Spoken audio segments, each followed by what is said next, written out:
Hey, what's up guys? John here. I'm 30 days into my private pilot license. I probably have another 45 to 60 days maximum, and I will be a licensed private pilot. And in this video, I'm gonna break down how much I've spent so far, as well as what I look for in the school, and what you should consider before obtaining your private pilot license and going down this journey. With that being said, please smash that like button. When you hit the like button, you're telling YouTube to share this content, and ultimately more people that are considering to obtain their license will gain this information. So please hit that like button, let's begin. Now, about 2.5 years ago, maybe 3 years ago, my friend, who's a real estate developer, asked me if I wanted to go skydiving with his other friend who had a private plane. I've never been in a private plane before, and I said, sure, that sounds really cool. So we meet at Inglewood Airport in California, and we hop in his 172, and I get to meet his friend. His friend's a very detail-oriented, smart, calculated guy, and I've found that personality trait across all pilots so far. Is just very entrepreneurial and smart, and they really pay attention to detail. Those are the types of people that I want to be around. Those people are they're really going places, and no pun intended. So we fly from Inglewood to Paris, California. It's about 2 hours. We fly there, we go skydiving. My first time ever skydiving, and I jump out of the plane solo with my friend German and my new friend Jesse, and probably 7 or 8 other people inside of that school. The guy that jumped before me jumped, and he flew out of control, and an instructor had to fly after him and pull his chute. And when I saw that, I'm like, you know what? And I did it correctly, had an amazing experience. That day really changed the way that I see freedom. Being able to go experience that on his own time, no TSA, no check-ins. Just went there, flew, got there, enjoyed our day, we flew home. It was awesome. Then I kind of stopped thinking about it. I stopped for about 2 years, maybe a year and a half. And then this whole situation that we're all dragged through right now, the shutting down of the world, and really the shutting down of a lot of our freedoms, has started to occur. And flying, traveling, it's been miserable. We all pretty much suffer when we get onto an airplane now. Everyone is, covering their faces, can barely breathe, they're agitated. It's just a negative experience, right?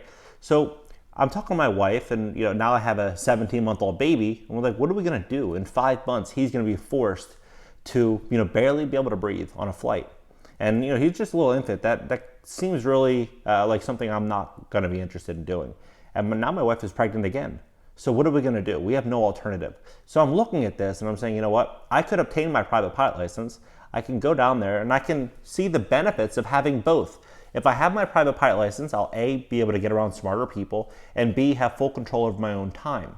So we started looking into it. We went to Santa Monica Airport. There's a little private pilot school there, and that's prime location. I mean, you're gonna spend a lot of money there. So to go to school there was probably between $18,000 and $20,000 to get your required 40 hours. That's a lot of money, $18,000 to $20,000.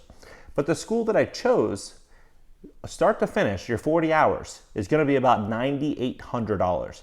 But full disclosure, nobody finishes in 40 hours. You're probably gonna do 60 to 70 hours at least, which is fine. You wanna be comfortable on that airplane. You don't wanna just be required to get out of there and risk your life or somebody else's life.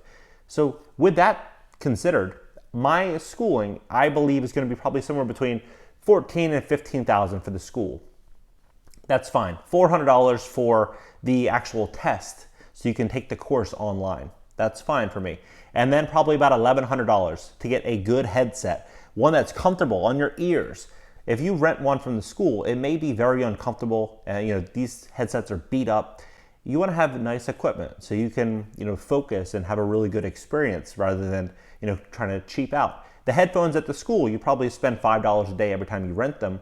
And if you're renting them over the course of 100 days, you might as well have just bought your own headset, especially if you're planning on getting your own plane and flying a lot. It makes sense to do it.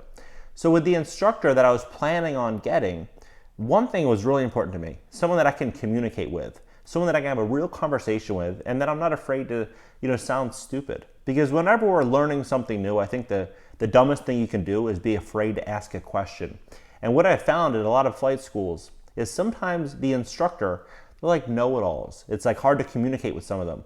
Other instructors are very down to earth. You can talk about anything. You can ask the same question 3 or 4 times, which I do.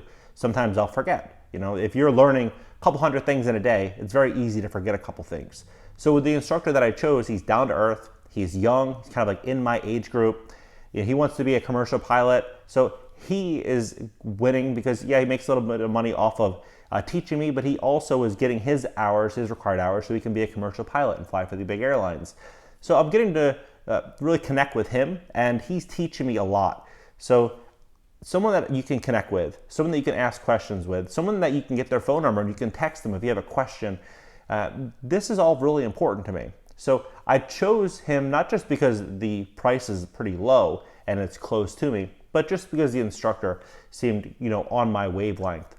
And now what I'm doing now is I'm spending more time looking at airplanes online, learning and studying and getting the general idea of what type of plane I'd like to buy. So ultimately I can buy a plane before I get my license and learn on that plane. So these are all the things that I'm looking at. But when you think about, for me, I'm on Instagram, and my big part of my life is social media and real estate investing. So with this airplane, this could be a great write-off for me. So I could basically go from Miami to Tulum, Mexico. It's about 570 nautical miles in about 3.5 hours. So if I wanted to take a couple people, we wanted to fly over to Tulum for the weekend or do a mastermind event or go fly somewhere and look at deals, we could easily do that. And that would be a great write-off for me. So there's some really big wins. If you're a business owner or you're looking for more freedom, I highly would suggest looking into your private pilot license, because you and I both know that things are likely going to get a lot harder in the future than they've ever been in the past. Our freedoms are going to, I believe, get restricted more and more. So I think the desirability of owning an airplane is only going to increase. So I would look into getting a private pilot license if you enjoy travel, if you enjoy freedom and being able to do things on your own time. I would look into it.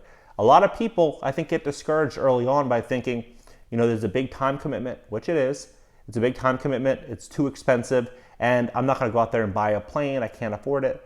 Planes are not as expensive as one might think. You're not going to start out with like a G5. You can start out with a 172 for 20, 30, 40 grand.